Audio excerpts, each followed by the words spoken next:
So, Mr. Behrouz, tell me, what is your biggest weakness? I don't have a weakness. You know what? I'm so good, I don't have a weakness. Good question. And you know what? This is exactly the reason why you should hire me, because I don't have any weakness. Hello guys, my name is Behrouz and welcome to my channel. In today's video, I will talk about one of the most commonly asked interview question, which is, what is your weakness? Or could be also framed as, what is one of your biggest weakness? So I will tell you how you can go about handling and acing this particular and most common question. So essentially what I will be covering in this video is, one, why is the interviewer asking you this question? Second, how not to answer this question. Third, how do you go about picking a weakness? Fourth, how do you go about answering this particular question? Fifth, types of weakness with their examples. And sixth, how do you handle if there are probing questions? And the sixth one is a bonus feature, because most of the candidates will just prepare for the answer for this particular question, but won't prepare for any probing questions that may come on top and may get stumbled later on once the probing questions start coming their way. Now, before moving forward, I have two asks for you. One is, please press the like button in case you find any value from this video, as this keeps me motivated. Second, press the subscribe button along with the bell icon, as this extends your support and you get notified as soon as I put a new content on this channel. On this channel, I post content pertaining to career and financial success. Now, this goes a long way. This support with liking and subscribing, I will be able to produce better content with more frequency and with more quality. Now let's get rolling back into the video. Now, first and foremost, why is the interviewer asking you this question? Why are they interested in your weakness? The reason they're asking you this question is because they want to know whether you're self-aware or not. They're not actually interested in the weakness itself. They're interested in the fact that, are you self-aware enough to know that there are weaknesses in you? Because there is no one in this world who is without a weakness. This is number one. So you have to come up with an answer. You cannot just say, I don't have a weakness. Number two is, are you willing to improve on it? Like, do you see it as a weakness, and are you willing to improve on the weakness that you have? So whether you're self-aware, but even if you're self-aware, do you want to do something about it, or you're doing nothing about it? And number three, which is, what is the process of your improvement in that weakness? How will you go about improving in that weakness? Because they want to know whether you have the formula, whether you've given it some thought and have created a process around it. Because when you join the company, there might be other challenges, not related to you, related to the business, but they want to know whether you understand them, and then you can create a process to solve them. So similarly, can you create a process for yourself? If you have a weakness, can you start by creating a process for yourself and fix it before you can fix anything which is external? Number two, which I've talked about at least at the beginning of the video and later as well, how not to answer this question. This one is very simple. Do not say that you don't have a weakness. Just don't say that. There is no one in this world without a weakness. Everyone has one, two, three, rather multiple weaknesses. All you need to do is tell them that yes, you are aware there is a weakness in you and you are aware of it, because there is a weakness in you. Everyone has a weakness. The question is, are you aware of it or not? If you say, no, I don't have a weakness, that means simply that you are not aware. There is a weakness inside you, but you are not aware, which is an issue, because they don't want to hire someone who is not self-aware, who doesn't know what their limitations are and what their strengths are. They want to hire someone who knows exactly when they need help and when they think they can do the work themselves. Now, number three, let me talk about how we should go about picking a weakness. In this, what I will explain is what you should avoid first. You should avoid picking a weakness which is related to the core requirements of any job. Let's say meeting deadlines.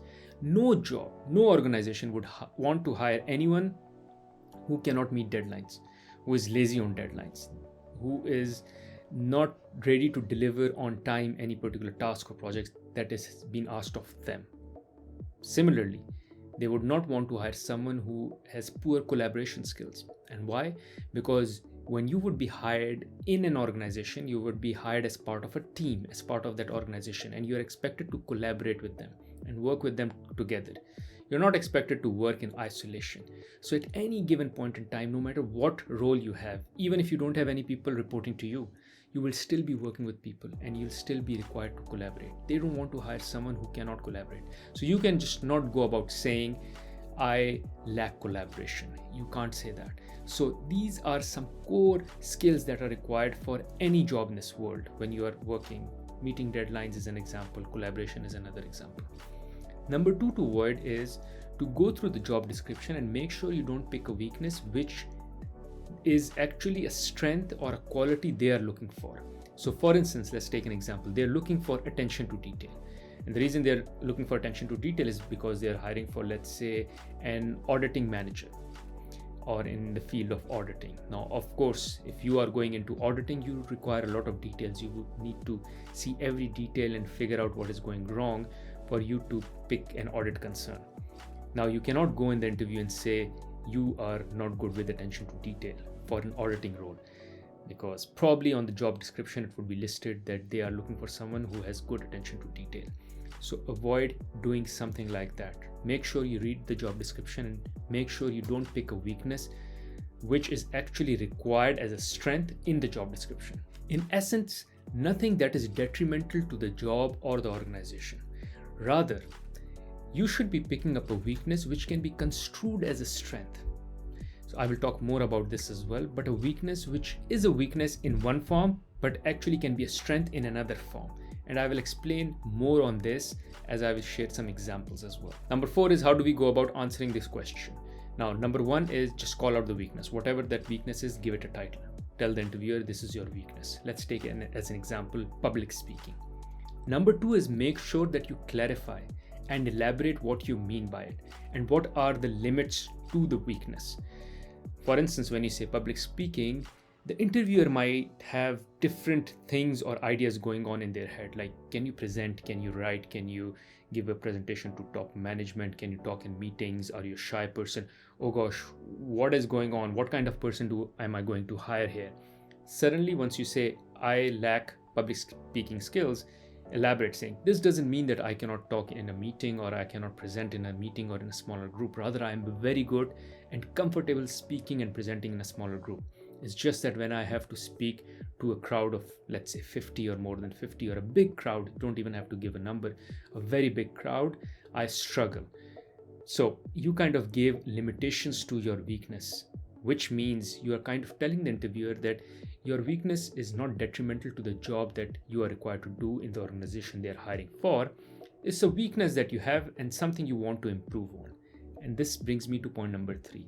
And then you mention what are you doing to improve on it and what is the process that you've figured out. So one could be that you're taking some trainings, you've joined some lessons, or you're taking some trainings from, let's say, maybe some YouTube videos, or that you've started to practice this skill on a smaller scale, like you've started to speak in a setting of 20 to 25 people, and then what you're doing is steadily you're increasing your chances and exposure to bigger and bigger crowds, so you get comfortable and you get better at it. So what you're essentially doing is you're telling them you have a weakness, but you are brave. You're brave enough to work on that weakness by practicing it, and hence that comes as a strength, that this is someone who's self-aware, has a weakness which is very much curtailed, and is working towards it, and is brave enough to put him or herself out there to work on this weakness. Now, types of weakness. Now, number 5, I will talk about types of weakness with example. Now, one type could be simply picking a hard skill. Now here, actually, you will have to pick a hard skill which is required in the job description. And this could be actually when you are really missing a hard skill that they are looking for, and you rather tackle it up front. So for instance, they're looking for you to be an expert in a particular system. Let's talk about Power BI. So it's better you call it out saying, I am not an expert in Power BI, because they can see that's not mentioned in your resume. However, you want to clarify here that while you don't have that particular skill, but you are ready to learn, or that you've used something similar in past, which is not Power BI, but some other tool which can translate, or the skills that you have in that tool can translate into the skill that they are looking for. Similarly, another example could be, let's say if you're applying for a finance role and they require CPA. So you can say, I don't have a CPA, but I'm working towards it. I've already started my studies and I'm studying to get my CPA qualification.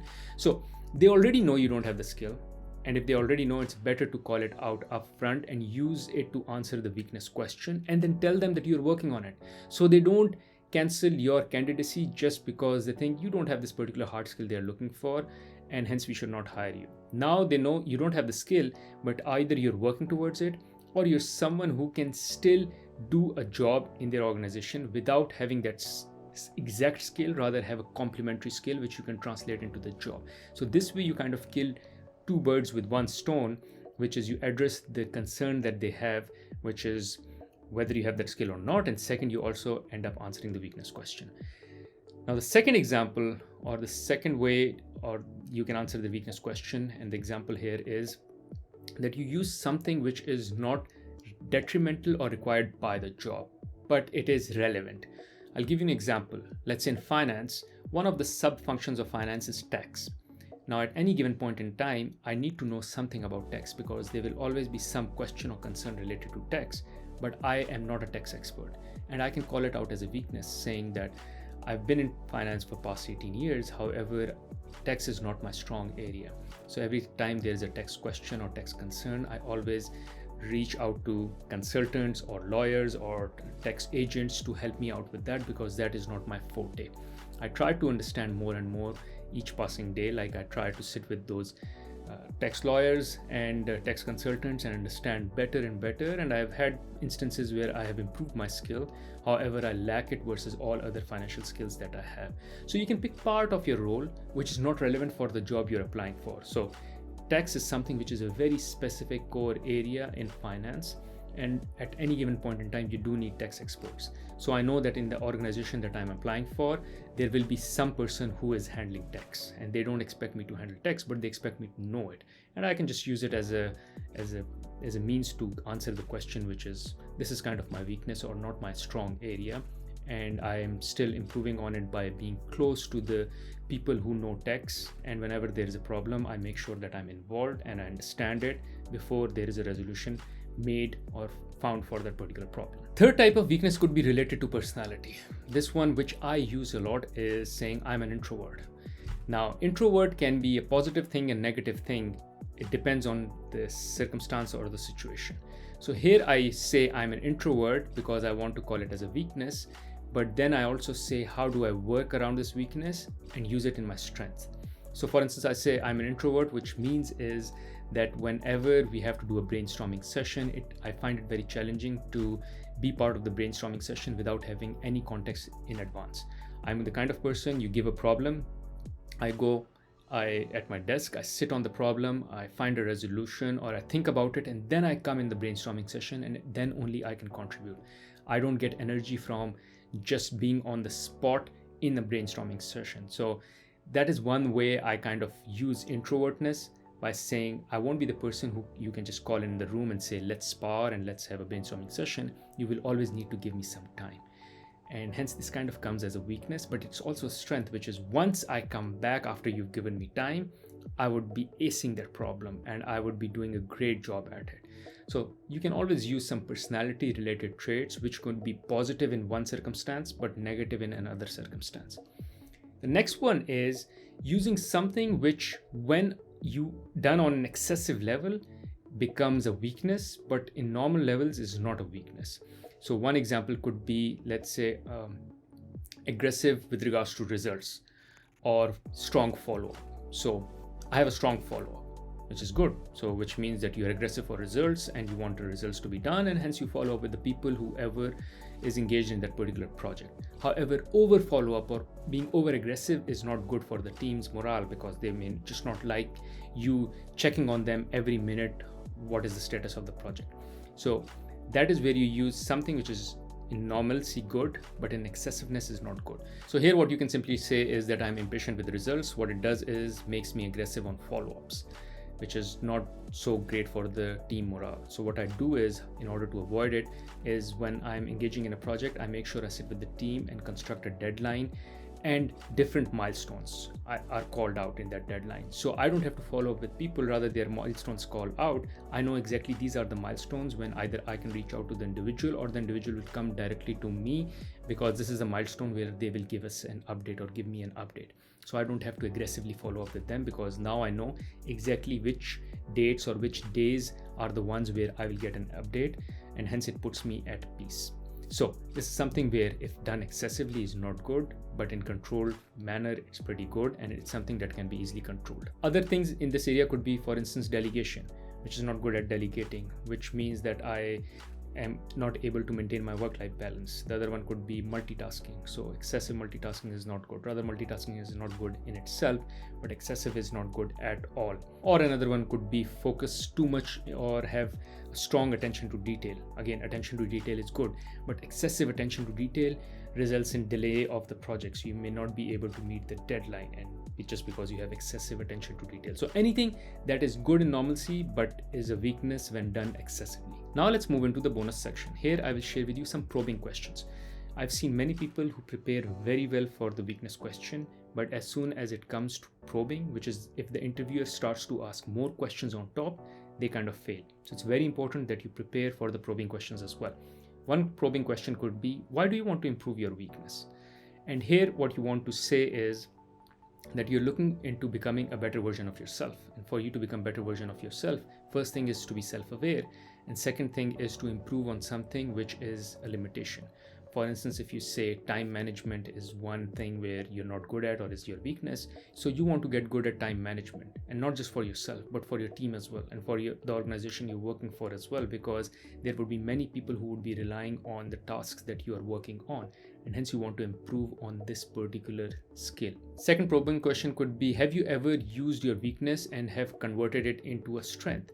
For instance, if you use attention to detail as a weakness, and again here, if you use a weakness which in normalcy is a strength and in excessiveness is a weakness, it is very easy for you to answer this question. So taking attention to detail, you can say, yes, attention to detail is my weakness because I do excessive attention to detail, which results or which puts a risk in meeting the deadline. However, the good thing is that there was this one time there was an issue where I was able to figure it out before we launched the project, just because I was into the details and found that there was an error in the assumptions and analysis, and because of that we were able to save X million dollars. Another question could be, have you ever suffered because of your weakness?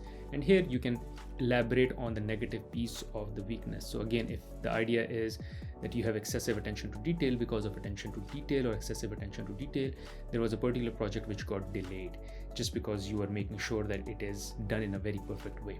Again, you're showing some good side in you as well, but also saying because of that good side, the project got delayed. However, going forward, you have to say that as well. You have to explain how did you improve on that, because what did you learn from that issue that happened and how did you improve on it? But you don't stop here. Here you also explain what did you learn and how are you applying that learning that you've learned. So for instance, here you learned that you have excessive attention to detail and because of that there are delays. So going forward in every project you would put some buffer or some reserved time or days in order to cover for extra attention to detail that will come from you. Last probing question could be, how are you keeping your weakness in check? Here you can simply say, one, I do self-assessment. So I sit down every month and I check what are the things that I did well, what are the things that I did not do well. And second, I seek feedback from my manager, from my colleagues, just for me to know if there are any blind spots and if I'm improving on the things that I committed to improve. Another thing, what you can say is that you also do is you tell your stakeholders what are the things that you're working on, what are your weaknesses that you're working on, improving on, so they can have an eye for you on that particular weakness or particular attribute. Thank you guys for watching this video. Hopefully this video was valuable for you to now know how to ace this question, which is what is your weakness. In case you found this video valuable, I'm sure you'll find another video very valuable on my channel where I talk about how you can go about answering the question, introduce yourself or tell me about yourself. You can check it out here. Other than that, there is another video on my channel where I talk about how you can go about answering the question where the interviewer asks you to give any questions to them, which is the reverse interview questions. You can check it out here. Thank you.